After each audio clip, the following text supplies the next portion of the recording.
Yes, my fellow exiles, that was Cleave of Rage, and that was my starter, which I decided to not quit on and continue working on all the way up until now, and honestly, into the future. Because once I made some drastic changes to the build, instead of swapping to Rage Vortex, it turned into a truly wonderful character, and I can't wait to continue scaling it, perhaps even into uber killing territory. In this video, we're going to go over the build as it stands now, essentially what the tree looks like, what links I'm using, what items I'm using, what upgrade paths I took, and how I'm going to upgrade the build in the future. It's a super fun playstyle, and it's only available here in PoE Affliction. There's a chance that with the next league, this might be removed, or the radius of Cleave might be shrunk a little bit. So, without further ado, let's dive right in. So here is my current character. I am a level 96 Berserker, focusing on Cleave of Rage, as you can see here. All the skills that I currently have on my skill bar are actively used. We have this, which is Enduring Cry, which I just have on my left click. As I move about, I use it to give myself endurance charges and a little bit of extra life regen. Here, obviously, is Cleave of Rage. I just have it in the extra slots. I use Leap Slam as movement. I have both Ancestral Protector and Ancestral War Chief as totems to pop, usually only on bosses. I don't usually do them on rares unless they're super tanky. Another Cleave of Rage. Berserk, something that I also only pop on bosses. And then here are all of my auras. I'm running Determination, Blood and Sand, Precision, Red Banner, and Pride. Now, we'll talk about it in the upgrade section, but I also plan on running Herald of Purity, but I need a level 3 or 4 Enlighten for that, plus a little bit of reservation on my helmet as well, which I don't currently have. So those are the skills that I'm using. Here are the links themselves. Right now, Cleave of Rage is linked with Awakened Brutality support, working on leveling that to max. It's also with Awakened Melee Physical Damage support, because we're a physical damage build, we're just stacking as much as possible. It also has Rage support, because this build is centered around generating rage, a ton of rage to up that AoE of Cleave, and then Impale, I'm scaling Impale, and then Multi-Strike. This helps the build feel absolutely fantastic. With Clear, we attack super quick. And of course, another upgrade that I'm looking for down the line is Awakened Multi-Strike support, but that's going to be tough. The other links are pretty basic. In my helmet, I have Precision linked to Arrogance support, Blood and Sand, and Dread Banner. No real links here. In my weapon slot here with the Savior, we'll talk about that momentarily. Cast when damage taken, Blood Rage, and Molten Shell, pretty basic there. Probably going to swap this to max cast when damage taken, and probably going to do Val Molten Shell as well. Here on my Rigwald Savagery, I have Ancestral War Chief, Ancestral Protector, and multiple totem support. Down on my gloves, we've got Mark on Hit, Berserk, and Assassin's Mark, because yes, I am now a crit-based build. Momentarily, I swapped to a pure precise technique, resolute technique build. We'll talk about that in a second. Then I also have Determination, and then the boots, Enduring Cry, Life Tap, Leap Slam, and Pride. So those are my gems as of now. Let's take a look at the passive skill tree. Here we are. We'll start in the left. There hasn't been many changes here because I got my Thread of Hope. I'm still connecting to all these axe nodes right here, especially this one, Slaughter, which gives us +5 to maximum rage. Very important to get more AoE for our Cleave of Rage, because that's how it scales. We have the crit node, or the crit wheel up here, life, max res, and life. Endurance charges, because we're stacking those to actually massively increase both our life regen, our armor, and the AoE of Cleave of Rage, because we'll talk about the charms in a second here. Yes, I have some fantastic charms. Basic armor nodes here. I don't think there's anything else that's truly special except the cluster jewel setup that I have. There is a further upgrade that I can go for, but it's really difficult to roll. I've already spent at least 1,500 alteration orbs trying to hit it. It's Deadly Repartee, Martial Prowess, and then I think it's basically this node over here. I passed it. No, it's right here. This node right here, but in cluster jewel form. The name is escaping me, unfortunately, but I'm going to try to get it eventually. This cluster jewel is awesome too, because it allows me to have these 2 abyssal jewels in here, which essentially take care of my elemental ailment avoidance, which is huge quality of life. I could definitely up my damage drastically if I replace these out and perhaps put the elemental avoidance on my flasks again, but I like them in the jewels. They're good. Maybe I'll upgrade it in the future, sometime soon.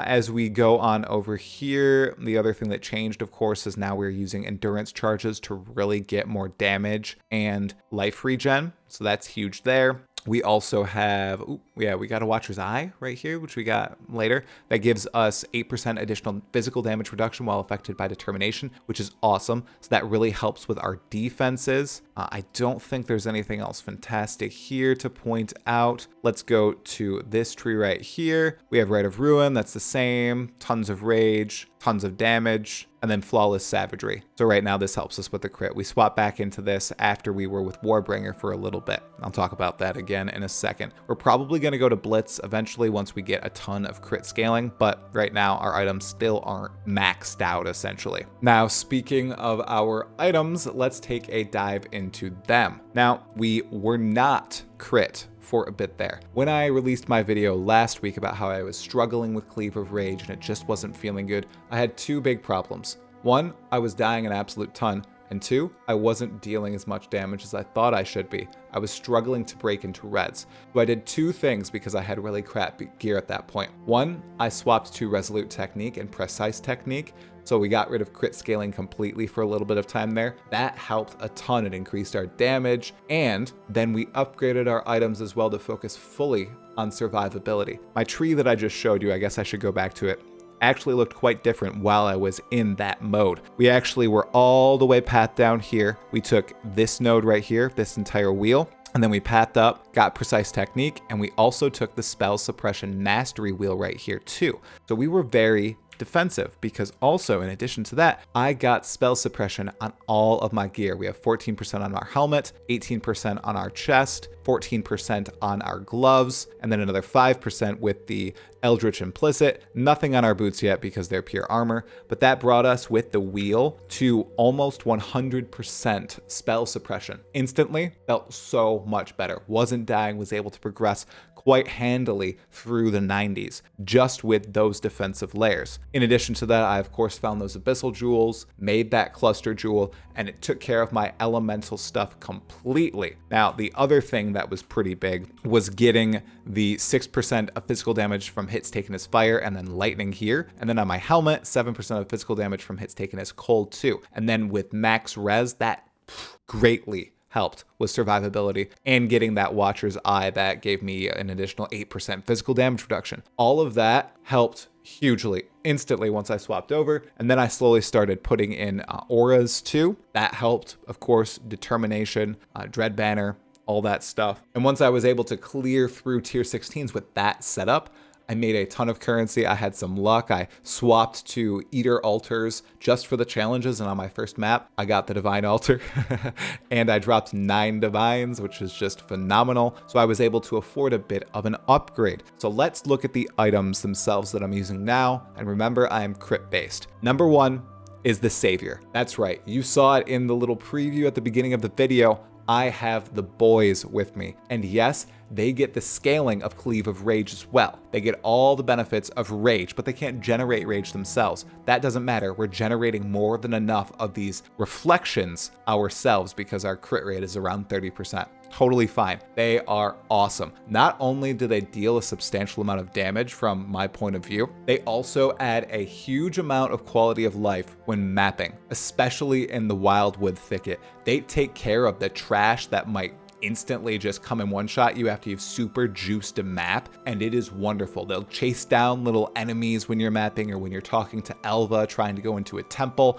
They will kill them, and it's so awesome. So not only is this super strong, adding those reflections that'll just 2 of them slashing alongside you with Cleave of Rage, it's also a huge quality of life. This doesn't have the best rolls. I, of course, could go for 12% critical strike chance and 12% attack speed, but I went for the one that had maximum physical damage. It was about 4 divines on trade. I'm not sure if that will increase anytime soon, but I highly recommend you pick this up. We'll talk about the upgrade path soon. The other thing I have now instead of my Psychotic Axe that I found that had really good fizz damage is Rigwold's Savagery. So I went and I bought a almost maxed out one essentially with the 15% attack speed and decent fizz roll because this gives us an extra 5 rage and it is noticeable in the AoE of Cleave of Rage. It really is. So until I can really craft my Psychotic Axe, which I have sitting in my stash right now, I actually rolled tier 2 Fizz increase damage, which is just awesome. But until I can actually get tier 1 Fizz damage, all the physical modifiers, attack speed, crit chance, until I essentially make the perfect axe, I'm probably going to be using Rewald Savagery. It works really, really well. So the next two big upgrades that I had, we already looked at the awesome armor that I have here with the spell suppression. I think that's very important on a build like this. Not a lot of people on PoE Ninja are actually using spell suppression. They're just going full in on armor and damage and stuff like that. I like the spell suppression. It just makes survivability much higher. I also picked up these two flasks right here. First is a Lion's Roar, which adds 10 more melee physical damage during effect, and it adds knockback. Okay, this is actually awesome with Cleave of Rage. Just hear me out. You saw the mapping showcase. When you are fighting huge packs of monsters and some of them are just super fast and rushing at you, it knocks them back a few times, and by the time the third or fourth hit comes, they're dead, and it's wonderful. It prevents, especially in super juiced maps with altars where they have, 700% increased damage or extra X elements of their physical damage. It's phenomenal. I went through all the Searing Exarch challenge with this, and it saved me so many times from those Minotaurs that just rush up to you and instantly slam and insta-kill you. It's wonderful. Highly recommend this, not only for the survivability, but the big damage. And it's really cheap. Super, super cheap for a good, well-rolled one. And the other flask is Bottled Faith. Now this one was 2 Divine Orbs, I believe. So in total, my real big upgrades cost about 6 Divine Orbs here. This is also phenomenal for just crit scaling. It gives us a lot more damage, some more survivability, and I'd highly recommend it, especially if you are almost always playing crit. You really need this flask. It's a big, big damage increase. All right, the other huge thing that I swapped since I've started actually enjoying this build greatly is my offhand. I have Red Blade Banner in my offhand, and that's because if you swap to Red Blade Banner at the start of a map, and you just click a war cry, you get 95 rage, almost maximum rage. You don't need to generate. Look at that AoE that we start with. It's incredible. This is way, way better than having to go through and generate that rage and build it up. I almost feel like this might be nerfed in the future. Maybe it won't be because it's had that interaction for a long time with Rage Vortex. But with charms, this is even better because you might have noticed that on the passive skill tree, I don't have, where is the note? There it is. I do not currently have this Warbringer, which is what you would historically need to be able to do something like that. And that is because of the charm system that was added in PoE Affliction. There is an actual charm that allows us to have that node and generate that much rage. So you can go through and you can buy that very, very cheaply. I think just for that actual stat is about 5 Chaos Orbs,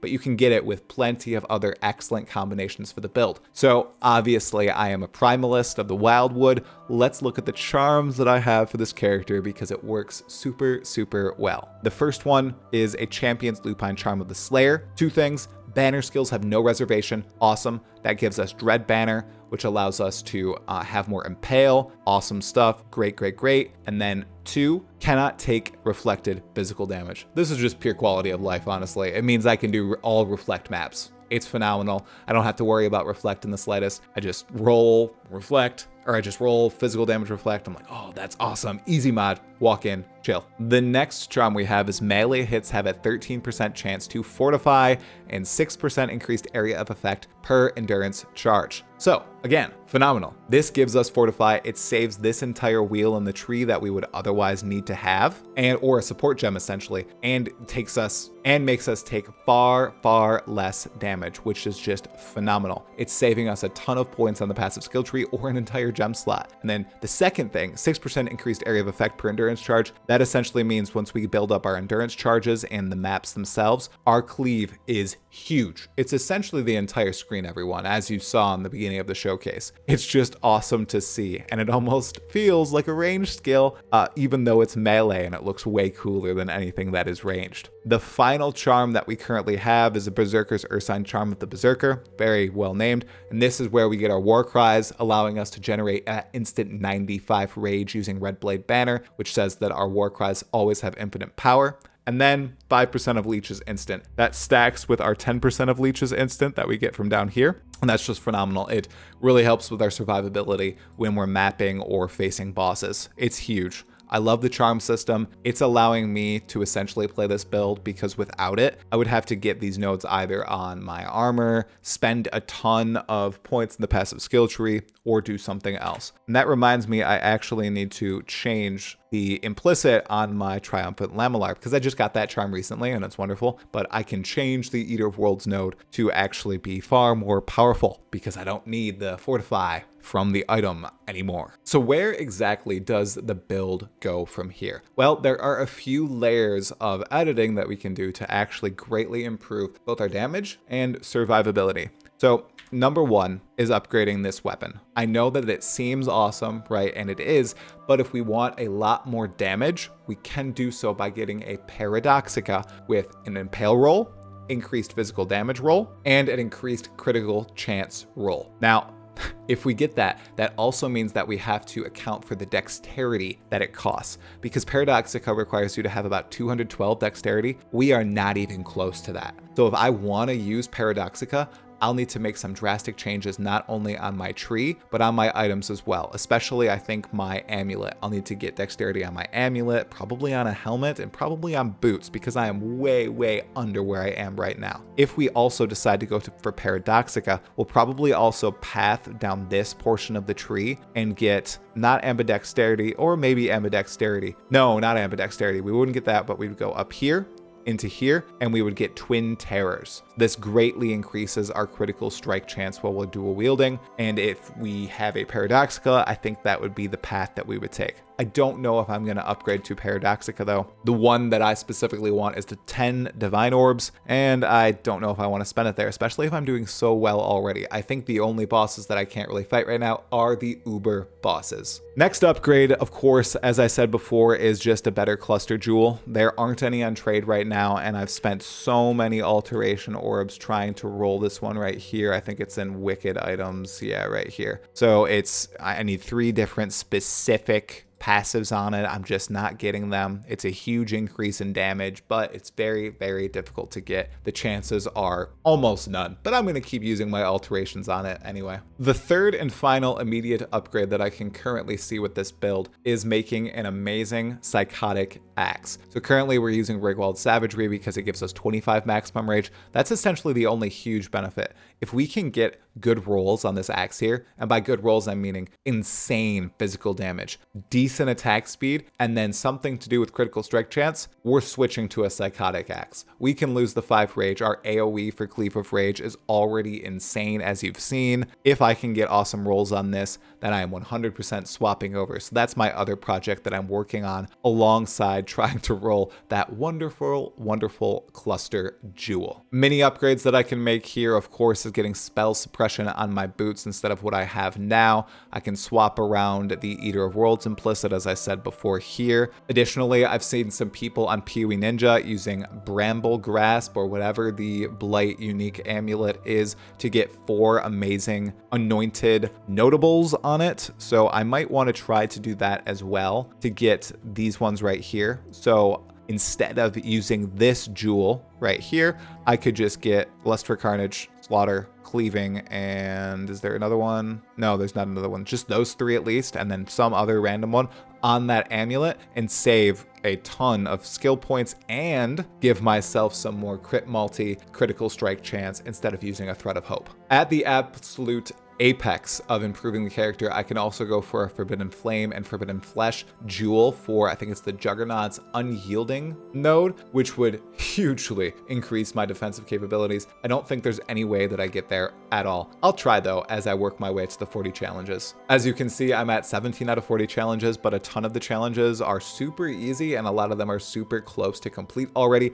I actually think that I'll be putting out a challenge guide because this is why I play PoE a lot of the time. I really like completing all these challenges, and I have some cool niche ways to actually complete some of them in a fast or easy manner that I'd love to help you guys out on. So that is it so far. That is Try Rage, the level 96 Berserker. I'm number 12 on PoE Ninja for Cleave of Rage. Thank you. Thank you for all your help, community, in inspiring me to continue building this character up. It has been super, super fun actually puzzling my way out and figuring out how exactly I can continue to scale up, up, up, and up. It's good stuff. We'll do one final scroll through of my stat wheels here on the offense, the defense, and miscellaneous, just so everybody can see if they'd like to. Like I said before, the biggest change in the play style of this is really upping those defenses, getting the suppression, getting the immunity to all those elemental ailments, and then swapping over to endurance charges and getting that maximum chaos resistance.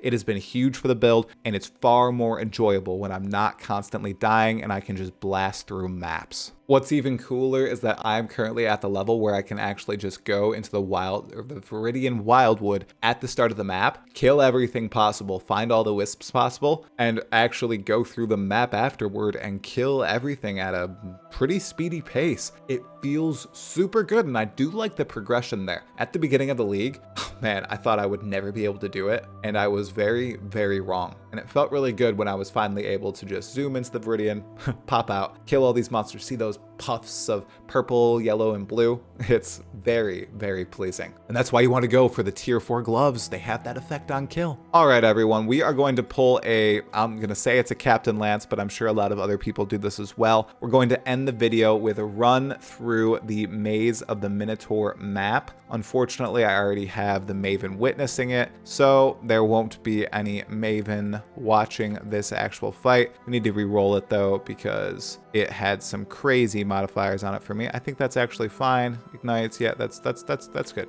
Let's do it. All right, going in. Here we go. All right. It's gonna be a fun one. So I'll run you through exactly how I usually play the build. What we're going to do is we're going to press weapon swap.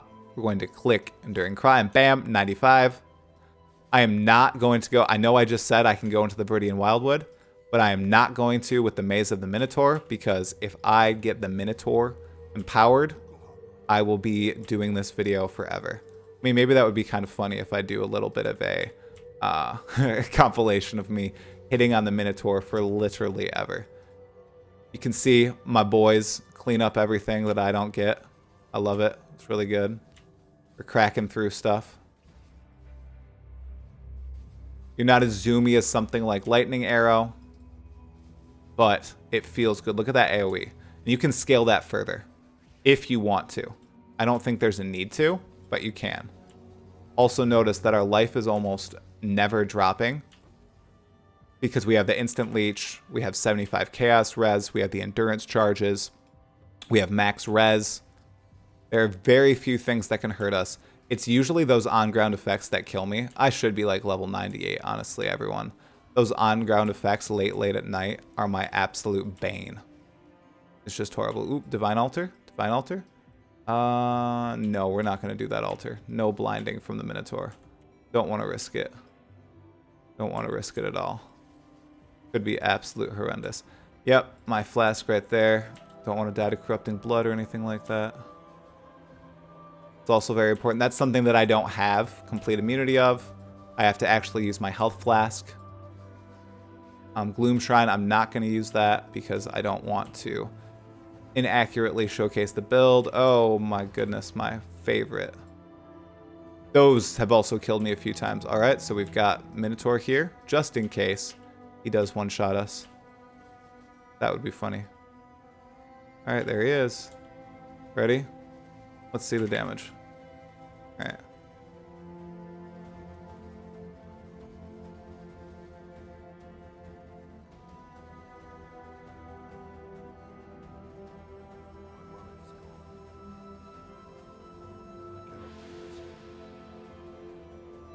As you can see, if you do use Berserk, everyone, you do lose your ability. Oh, and dead. I was going to say, if you do use Berserk, you do lose your ability to actually do an absolute ton of damage. because you need to wait to generate that rage up once more. So we're going to go back in there. Going to finish him off.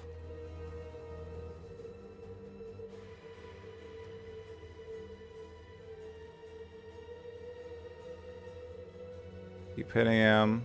And there we go. That was just a silly death from me. But it's essentially what it's like, everybody.